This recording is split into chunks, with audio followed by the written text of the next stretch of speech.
¿Qué tal amigos? Estamos compartiendo con todos ustedes el equipo del programa Sin Duda, como siempre, trabajando con muchísimo cariño para todos. En la producción, Stephanie Herrera, en los controles, Aaron Berroterán, y quien tiene el gusto de estar al frente de los micrófonos compartiendo este espacio con todos ustedes, Maripili Hernández, todos en una producción de Unión Radio. Nuestro programa llega a ustedes a través de la red de emisoras afiliadas al circuito Unión Radio a nivel nacional.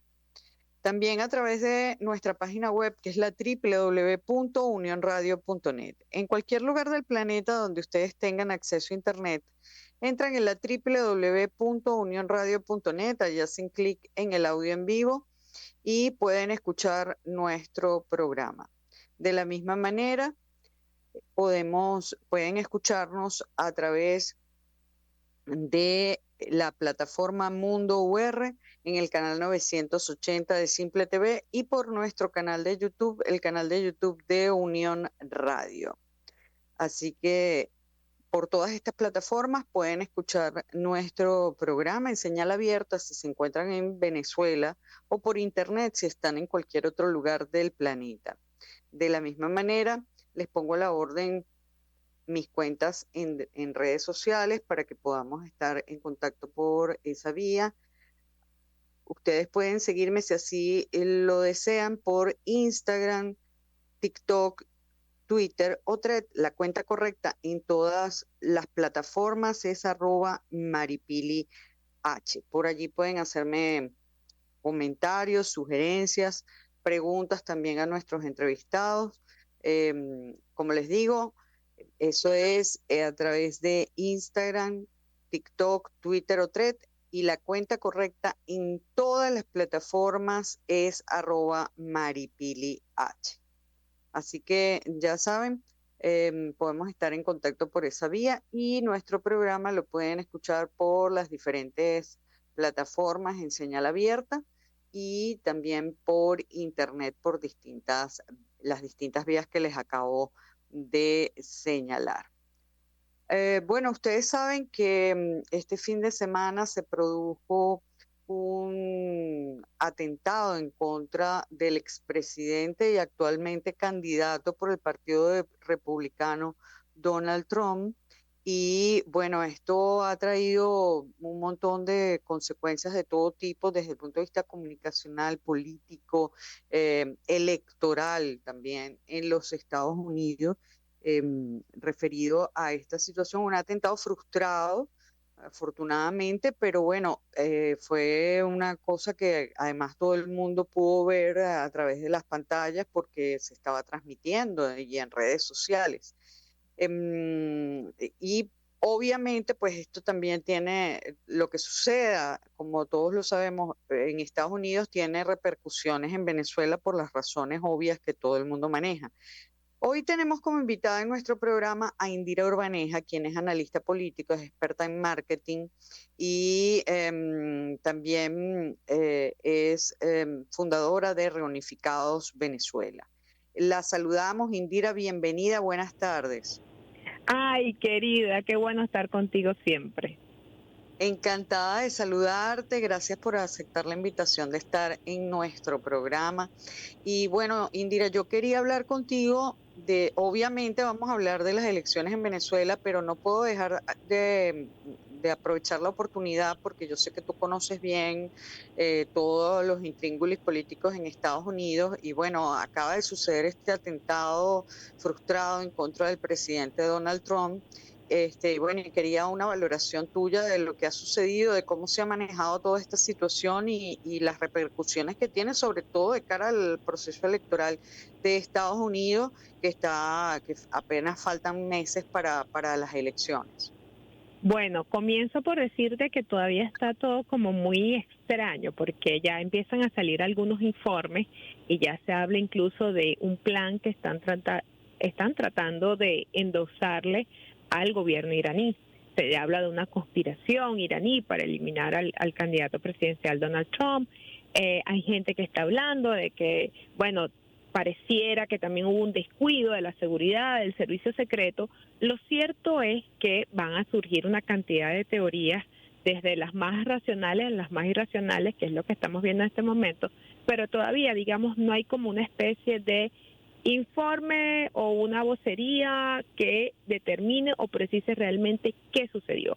Ahora bien, lo que sí es cierto y lo que sí ya estamos viendo es que esto tiene un efecto electoral de inmediato, sobre todo en un país donde uno de los presidentes más populares y más queridos, como en el caso del expresidente Kennedy, bueno, que fue asesinado frente a los ojos de todo el mundo, mucha gente como que revivió ese momento dentro de la cultura norteamericana, la cultura política norteamericana, le revivió y le afloró ese sentimiento. Entonces eso sin duda victimiza al candidato Trump y lo coloca en una situación de ventaja. De hecho, estaba viendo algunos sondeos y se dice que del momento del atentado a hoy ya ha subido por lo menos 3-4 puntos más en la intención de voto. Entonces esto, lejos de favorecerlo, lo ayuda. Y además, bueno, de alguna forma también radicaliza mucho más, porque hablamos aquí de Venezuela, de una elección polarizada y radicalizada. Y lo que la gente de repente no ha visto, porque siempre se ha vendido la idea y la democracia idílica de los Estados Unidos, y donde todo el mundo cree que Estados Unidos es Disney y que todo es perfecto, bueno, no saben que allá también están atravesando un serio proceso de polarización y un serio proceso incluso hasta de violencia política, porque el atentado, claro, están tratando de endosarlo a factores externos, pero sea externo o no sea externo, ya también te habla de un ambiente electoral violento y polarizado en Estados Unidos. ¿Tú crees que esto pueda tener alguna repercusión? Bueno, primero en las elecciones de Estados Unidos. Hay quienes dicen que ya Donald Trump ganó, o sea, por Sí, sin toda duda. la parafernalia épica con la que se manejó, incluso iconográfica con la que se manejó la Sí. situación del atentado, ¿no? De hecho, la foto de él bajando con el servicio secreto y Donald Trump con el puño en alto y la bandera de Ujú. los Estados Unidos atrás es como el afiche de la película, pues, o sea, así como que Totalmente. tú dices, bueno, este es de película Sí. y este es de la ficha, el cartel, ¿no? El cartel con que se promociona la película, impresionante. O sea, si lo hubieran Sí, ensayado no parece le todo hubiera muy quedado tan bueno. parece todo muy bien puesto, ¿no? En la No, es que escena si lo hubieran perfecta, el lugar ensayado no les perfecto. queda tan Sí. bien, de verdad, sinceramente. Y lo otro es que si tú piensas que eso puede tener algún tipo de repercusión bueno, primero en el proceso electoral de Venezuela, aunque lo tenemos prácticamente encima, pero en general en nuestro país, pues en los temas políticos de Venezuela. Sí, nosotros estamos lamentablemente ligados a todo lo que ocurra en Estados Unidos, como a su vez también Estados Unidos está muy ligado a lo que ocurre en Venezuela. Por eso es que también hemos visto algunos cambios en la administración Biden hacia Venezuela, reaperturando el diálogo, porque bueno, ellos tienen dos temas importantes con lo cual tienen que entenderse con el gobierno venezolano, que es el tema migración y el tema energético petrolero. Pero sin duda alguna la posibilidad de que sea Trump quien gane la elección y no el candidato demócrata, empieza a generar algunas alarmas aquí a lo interno, pues porque uno empieza a preguntarse, si gana Trump, ¿qué sucede? ¿Va a seguir abierto el canal de comunicación? ¿Va a seguir el esquema de suavizar sanciones, de relajar sanciones? ¿Va a volver Trump a empoderar a la oposición radical y extremista? ¿Qué va a suceder? Entonces, claro que tiene una incidencia directa, porque sabemos que luego de este atentado, pues Trump se volvió a reposicionar en las encuestas, venía un poco golpeado con todo el tema de los juicios que está enfrentando, venía un poco golpeado pues con toda lo que se viene sucediendo, no nada más alrededor de él, sino las posturas conservadoras del Partido Republicano con el tema del aborto, con el tema de la migración. Pero a él, este atentado, que yo todavía lo pongo entre comillas, ¿no? Lo revive, de alguna forma lo revitaliza y lo coloca en la bandeja de las preferencias. Y esto nos tiene que importar y nos tiene que preocupar, porque estamos en un momento de incertidumbre. Nos devuelve Trump al escenario 2017, 18 y 19, que fue cuando se impusieron las sanciones más duras al país, las sanciones petroleras, por ejemplo, y entonces claro que debemos estar pendientes y claro que nos afecta, porque yo sí creo que, bueno, Trump tendría dos salidas, Maripili, básicamente. Él tendría que pensar en el pragmatismo de que solo va a gobernar 4 años, porque un gobierno de Trump no va a tener una segunda continuidad como tampoco lo tendría uno de Biden, primero por un tema de edad, un tema de desgaste. Entonces tendría que enfocarse en que sus 4 años sean para buscar un reequilibrio en la región, porque Estados Unidos no solamente está afectado por la migración venezolana y la crisis venezolana, sino también recordemos, hay una crisis en Argentina, también hay argentinos que comienzan a salir, de eso nadie está hablando, de la migración argentina, por ejemplo, tienes el tema de la crisis de gobernabilidad también todavía en Chile, todavía tienes un Ecuador ahí tambaleando, tienes un Perú que todavía no se sabe si es chicha o limonada, también tienes un tema en Brasil, en Bolivia, perdón, que todavía, fue golpe, fue autogolpe, ¿qué sucedió allí? Entonces tienes una región convulsionada. Y yo creo que Trump en esta nueva etapa debería de venir con una política de pragmatismo y dentro de eso entonces debería de venir con una solución a entenderse con quien gane en Venezuela el domingo, el 28 de julio. Claro. Bueno, pues interesante lo que nos comentas y por supuesto quiero aprovechar para pasar al tema nacional. ¿Cómo has evaluado la campaña electoral hasta este momento y qué piensas, cómo ves, cómo desarrollas la perspectiva de aquí al 28 de julio y sobre todo al 29 de julio? Porque a mí me está pareciendo que va a ser más importante el 29 que el propio 28. Sin duda alguna. Sin duda, bueno, ha sido una campaña atípica, una campaña donde realmente pareciera que hay dos sectores que polarizan, digo yo en las redes sociales, porque yo sí creo que en la base social hay candidatos que tienen sus posibilidades, que tienen su aceptación y que tienen intención de voto. Quizás no la intención de votos para definir la elección, pero sí romperían un poco la polarización y sobre todo juegan en contra de la oposición, porque recordemos que el resto de los candidatos, de los 9 candidatos de oposición, si sacamos a González, quedarían 8, le restan es a la misma oposición, no le restarían en este caso sobre todo al chavismo, ¿no? En términos electorales, bueno, dos candidatos se perfilan a disputarse realmente el escenario. Esto está cerrado entre Edmundo González y Nicolás Maduro. Lamentablemente hemos visto una campaña donde nos hemos preocupado más por el tema de cómo estamos saliendo en la foto, cuánto logras meter más en la foto, cuánto logras vender más de percepción en redes sociales que de propuestas. Y hay un país que ciertamente está a la expectativa de saber, bueno, ¿qué va a pasar conmigo después del 28? ¿Cuándo vamos a hablar de los salarios? ¿Cuándo vamos a hablar de las pensiones? ¿Qué propuestas me tienes? Yo lamento profundamente que nosotros en eso no copiemos a la política norteamericana. Yo siempre he dicho que soy antiimperialista, pero no anti-yanqui. Y si hay algo que a mí me encanta de la política norteamericana es el debate presidencial. ¿Por qué?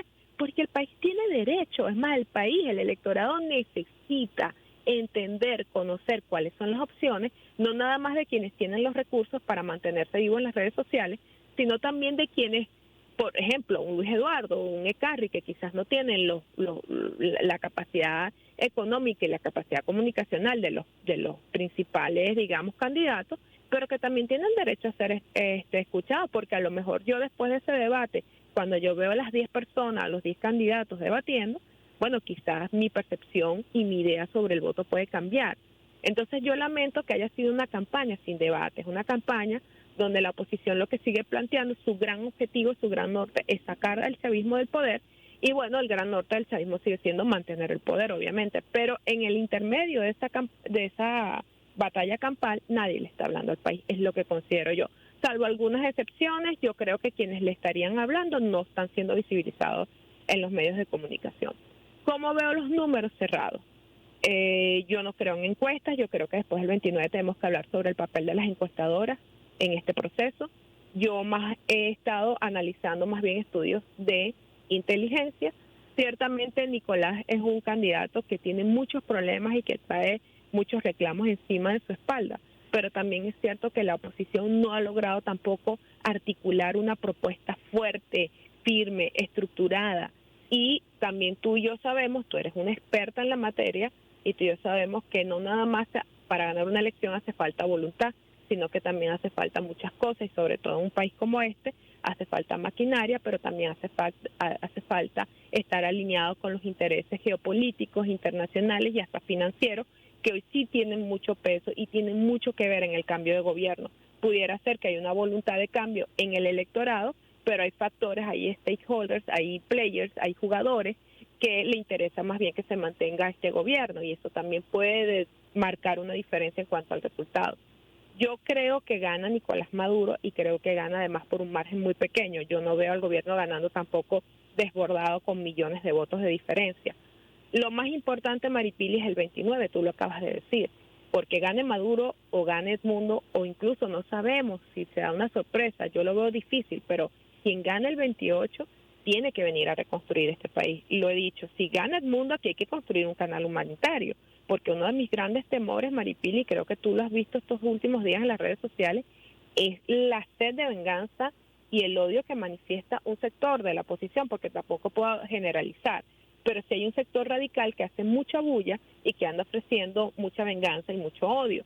Y si gana Maduro, también hay que abrir un corredor de entendimiento, porque el gobierno no puede seguir gobernando sobre la estructura y la base que lleva actual. El modelo actual colapsó en lo económico y en lo político. Yo creo que el presidente Maduro, ganando el 28, tendría que el 29 convocar un gobierno de amplia base, llamar a todos los que están excluidos, no nada más del chavismo y de la izquierda, tiene que llamar a todo un país que tiene que venir a reconstruir para poder salir adelante, porque lo que sí no aguanta el país más, Maripili, es otra guarimba, es otra confrontación, es sangre y es muerto. Eso sí no lo aguantamos, porque mira, este país ha hecho un esfuerzo enorme por levantarse de la profunda crisis que atraviesa. Los emprendedores, los empresarios que han creído, los que se han quedado, han estado batallando para mantener. Entonces no merecen que el 28, bueno, por la rabieta de algún sector, el país se vuelva a incendiar. Yo he hablado incluso de que si la oposición no está conforme con los resultados, está en todo su derecho a hacer su reclamo, pero el reclamo tiene que ser pacífico. El reclamo no puede ser canto fraude y llamo a la gente a la calle. Ahora, Indira, yo coincido que que esta elección va a ser muy cerrada. Quien quiera que gane, no va a ganar por un amplio margen. Uh-huh. Y voy a decir algo más, y yo sé que se va a molestar mucha gente. Si aquí votan solamente 11 millones de personas, va a ganar Maduro. Totalmente de acuerdo. Las posibilidades para que el señor González llegara a ganar están por encima de una votación o de una participación de 12 millones por lo mínimo. Correcto. Y eso es muchísimo. Es muchísimo. Tomen en cuenta que para el referéndum del Esequibo, que todo el mundo fue a votar, porque ahí llamó a votar hasta los sectores de la plataforma unitaria, solamente votaron 10 millones y medio de personas. Entonces, que voten 12 millones es una barbaridad. Sí. Y repito, si aquí votan solo 11 millones de personas, el triunfador de estas elecciones va a ser el señor Nicolás Maduro, le guste o no le guste a los señores de la oposición. Para que el señor González pueda ganar, tiene que haber una votación superior a 12 millones de personas. Así es. Y estos números te los estoy dando así, con esta precisión, porque me los he estudiado para atrás y para adelante. Y Pero bueno, coincido, son los mismos que yo manejo. Ok, para no profundizar más en eso, lo que quería decirte es, a mí lo que yo te decía que me preocupa el 29, porque yo me temo que pase lo que pase, independientemente de quién gane, el que resulte perdedor tendría, lo correcto y lo lógico es que tendría que reconocer a quien haya ganado, así sea por poquito margen. Y como esta va a ser una elección cerrada, porque estoy convencida de que los números están muy cerrados, como esta va a ser una elección cerrada, a mí me preocupa que después que se dé el resultado electoral, el perdedor no reconozca a quien haya ganado. En el caso del gobierno, bueno, va a tener que tragar arena, ¿no? Para poder reconocer que le tiene que entregar el gobierno a nada más y nada menos que a un representante de la plataforma unitaria, del interinato y la etapa de María Corina, ¿no? Nada más y nada menos. Entonces yo veo complicado ese reconocimiento de ese resultado si es que ganara el señor González. En el caso de que ganara Maduro, peor todavía. Peor todavía, o sea, en el caso de que gane Maduro, yo ni siquiera me imagino que sea posible que María Corina reconozca, no el señor González, que es una tapa, sino María Corina no va a reconocer nunca en la vida que Maduro le ganó. Entonces, eso lamentablemente significa que, bueno, que otra vez volvemos a lo que ya conocemos, ya sabemos cuáles son las estrategias de ellos cuando no reconocen los resultados, que nunca los reconoce cuando pierden. Entonces, por eso te preguntaba, ¿cómo ves tú el 29? Porque me temo que aquí puede haber problemas, pues. Con preocupación porque, fíjate, además, ellos necesitan para sobrevivir políticamente la narrativa del fraude. O sea, vamos a la real política. Más allá de lo que nos gustaría, el comportamiento que nos gustaría ver tanto a ti como a mí, un comportamiento democrático en ambos bandos. Si hablamos de el escenario donde gana Maduro y María Corina tiene que salir a decir, bueno, sí, Nicolás Maduro ganó y No, nosotros aceptamos. es que ni me lo imagino, pues, o sea, es que ni siquiera me imagino a María Corina teniendo Sí. esa vocación democrática, Ella pero no nunca en la podría vida. hacer eso, ella porque muere políticamente. Primero, porque ha sido un error garrafal de la oposición, jugar al triunfalismo excesivo, Sí, vale. jugar Eso creo que es el peor error que han cometido, que ellos sí, creen que ya ganaron y resulta que no han jugado el partido. Entonces tienes que hacer los goles. Eso no es claro, así. porque eso es como cuando tú, bueno, somos la Vinotinto, fíjate, cuando la Vinotinto va a jugar con un campeón mundial como Argentina, ¿qué haces tú? Tú te llenas de fe y de esperanza, pero te mantienes con los pies en la tierra y dices, espérate un momento, si perdemos no pasa nada porque es que estoy jugando con Argentina.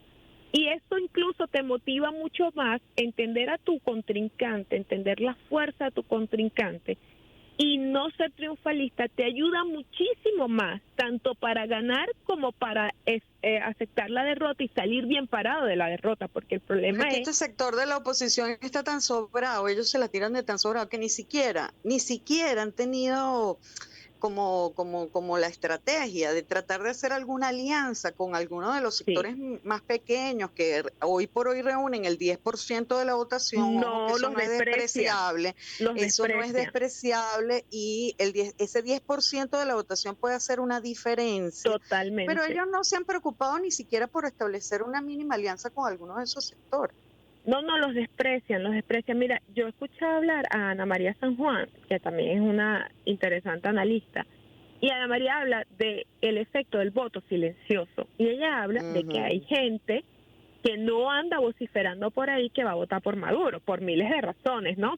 Sobre todo sectores empresariales, sectores que prefieren un efecto que es una variable que no la meten en el análisis porque el radicalismo los ciega y no les permite ver que hay una variable que hay un sector financiero, hay un sector económico que dice prefiero malo conocido que bueno por conocer. Y incluso yo me atrevería más, yo voy a ser abogada del diablo en este momento. Yo creo que Nicolás Maduro va a ganar y va a ganar más por la incertidumbre que tiene la población sobre lo que puede ofrecer la oposición que por bueno. Y ya no, o sea, y con esto, bueno, mis amigos chavistas espero que no se molesten, pero es cuando tú haces el análisis pragmático de la situación. Y yo creo que esas dos variables, el voto silencioso y el tema de que prefiero malo conocido que bueno por conocer, esas variables no las está colocando en la posición en el tablero, porque incluso cuando tú ves que Maduro, una de sus principales medidas, incluso como candidato, es eliminar este impuesto sobre las transacciones, y ves al presidente de Fede Cámara y ves a todo el mundo empresarial frente de él aplaudiéndolo, eso te tiene que llevar un mensaje a ti. Ya. Cuando Bueno, tú ves Indira, que están hablando con los norteamericanos y se están aprobando licencias OFAC de una manera súper rápida para que vengan inversionistas, eso también tiene que ser una variable del análisis. Por eso te cierro claro. diciéndote que no siempre la voluntad o la aspiración de cambio del pueblo es suficiente para lograr un cambio político. Te agradezco muchísimo que hayas estado con nosotros y que nos A hayas ti, brindado tu análisis querida. de estos temas. Muchas gracias. Cuídate Un mucho. beso, un Un abrazo y abrazo. esperemos que el 28 todo salga bien. Amén. Bueno, Beso. gracias. Amigos, era Indira Urbaneja, quien es analista política, experta en marketing y asesora de campañas, con quien estábamos conversando.